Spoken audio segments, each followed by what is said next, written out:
आपसे मैं ये जानना चाहता हूँ राशिद लतीफ़ साहब के मुस्तकबिल में यही ओपनिंग जोड़ी पाकिस्तान टीम के लिए बेहतर साबित होगी या नहीं। दूसरी जानिब यह भी सवाल उठाया जा रहा है कि साइम और साहबजादा फरहान ने 16.2 ओवर तक बैटिंग की और 138 रन बनाए, जहां रन रेट 8.50 रहा। तो क्या उन्हें स्ट्राइक रेट को मज़ीद बेहतर करना होगा या फिर ये बैटिंग कंडीशन की वजह से ये परफॉर्मेंस सामने आई? कंडीशन बहुत इंपॉर्टेंट होती है और जिस तरह से उन्होंने बैटिंग की, पावर प्ले तक 47 रन थे, उसके बाद लेके चले और दोनों के ऊपर प्रेशर था क्योंकि साइम अयूब ने आने के बाद 150 किए हुए थे, पर शाहजादा फरहान 2 मैचेस में बैक टू बैक परफॉर्म नहीं किया था। फ्यूचर शायद हाँ अभी फिलहाल इन्हीं का लगता है, देखते हुए लग रहा है क्योंकि फखर जमान मुकम्मल तौर पे सेहतियाब नहीं हुए, तो अभी मेरे ख्याल से इन पे ही जाना चाहिए। और अगर कुछ प्रॉब्लम होती है तो पाकिस्तान के पास मौजूद है T20 में अच्छी तेज बैटिंग करने वाले, लेकिन हसन नवाज बहुत सेट होते हुए नजर आ रहे हैं नीचे नंबर 4 पे या नंबर 5 पे। हारिस पे बहुत ज्यादा रिलाई नहीं कर सकते, वो नीचे ही ठीक है। इसीलिए मैं समझता हूँ साइम अयूब और शाहजादा फरहान जब भी रन करते हैं तो वो छोटे रन नहीं करते, वो 70-80 के ऊपर चले जाते हैं। बहुत यूजफुल लग रहे हैं फिलहाल अभी तक। जो प्रीवियस में आखिर में हमने बैटिंग बहुत अच्छी की, कंडीशन इतनी अच्छी नहीं थी, 170 वाली पिच लग रही थी, लेकिन पाकिस्तान ने आखिर में बहुत अच्छी बैटिंग की जिसकी वजह से 4 ओवर में 53 या 5 ओवर में 58 रन बनाए, तो वहां से हमें बहुत ज्यादा होप मिल गई थी। लेकिन कंडीशन के लिहाज से आप कह सकते हैं कि ठीक थी परफॉर्मेंस दोनों की। अच्छा राशिद लतीफ़ साहब, अब कुछ फास्ट बॉलर्स पर गुफ्तगू कर लेते हैं। बांग्लादेश 20 सीरीज़ में अब्बास आफरीदी और डेब्यू करने वाले अहमद दानियाल और सलमान मिर्ज़ा शामिल थे, लेकिन वेस्ट इंडीज़ के खिलाफ ये तीनों फास्ट बॉलर ड्रॉप कर दिए गए और उनकी जगह शाहीन शाह आफरीदी, हारिस रऊफ़ और तजुर्बेकार हसन अली को टीम का हिस्सा बनाया गया।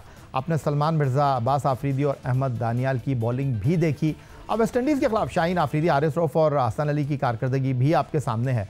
तो बांग्लादेश के खिलाफ सलमान मिर्ज़ा ने 5.21 के इकॉनमी से रन दिए और 7 विकेटें हासिल की। अहमद दानियाल ने 5.57 के इकॉनमी से रन दिए। उनके मुकाबले में शाहीन शाह आफरीदी वेस्ट इंडीज़ के खिलाफ इकॉनमी 7.25 और वो आखिरी मैच में ड्रॉप भी हुए। वेस्ट इंडियन बैटर ने हारिस रऊफ़ के खिलाफ 9.37 के इकॉनमी से बल्लेबाजी की और हसन अली तो 12.28 के इकॉनमी से स्कोर देते रहे हैं।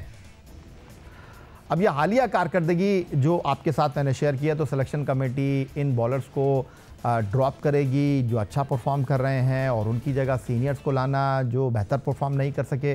तो मुस्तकबिल में कोई तब्दीली आपको दिखाई दे रही है? सलमान मिर्ज़ा, अब्बास आफरीदी और अहमद दानियाल की जगह आपको लग रहा है कि बन नहीं पाएगी? नहीं, जगह तो इनको असल में टेस्ट करना था, वो हो गए कि कभी भी मुस्तकबिल करीब में लेके आना होगा तो आसानी होगी। जहां तक अहमद दानियाल है, वो वनडे की टीम में आ सकते थे क्योंकि जब हम फहीम अशरफ को इतना ज्यादा इस्तेमाल कर रहे हैं वनडे में भी, तो जब आप प्लेयर्स आप ढूंढते हो तो उसके फॉर्मेट आप चेंज करते हैं। अहमद दानियाल को आपने ट्राई कर लिया, वेरी गुड बैट्समैन भी है और बॉलिंग भी तगड़ी करता है, 144 तक की उसने, इसका मतलब है वनडे में हमें कामयाबी मिल सकती है। यहाँ पे फौरन स्विच कर देना चाहिए था उनको वनडे क्रिकेट में भी। जहां तक सलमान मिर्जा का ताल्लुक है, वो वेस्ट इंडीज की टूर पार्टी में टीम में होना चाहिए था, उनको खिलाते नहीं लेकिन उनको होना चाहिए था।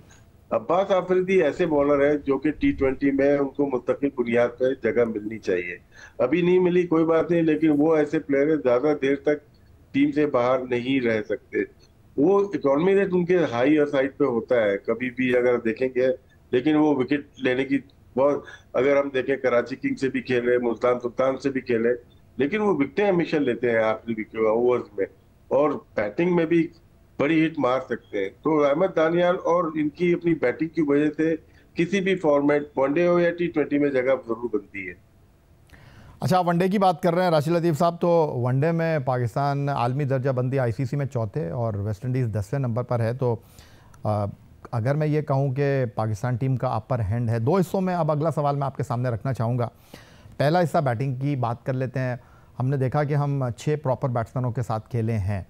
बज़ाहिर ऐसा लग रहा है कि पाकिस्तान इनिंग का आगाज़ साइम के साथ अब्दुल्ला शफीक करेंगे, नंबर 3 पर बाबर हैं, नंबर 4 पर रिजवान हैं, नंबर 5 पर आगा सलमान हैं और नंबर 6 पर डेब्यू करने वाले हसन नवाज़ जो वनडे इंटरनेशनल में डेब्यू करेंगे। आपको लगता है ये 6 बैट्समैन ठीक हैं या आपके ख्याल में कोई और यहाँ एंट्री दे सकता है, किसी और का मौका मिल सकता है और इन 6 में से कोई बाहर हो सकता है? कि हसन नवाज को बहुत पीछे कर रहे हैं। जब 6 नंबर देंगे वो प्लेयर जाया हो सकता है यहाँ पे। अभी तो हम एंजॉय कर रहे हैं, उनकी छक्के उनके चौके कर रहे हैं मिडिल में आके वो। ठीक है, यहाँ पे थोड़ा सा मुश्किल जरूर होगी उनको सेटल होने के लिए।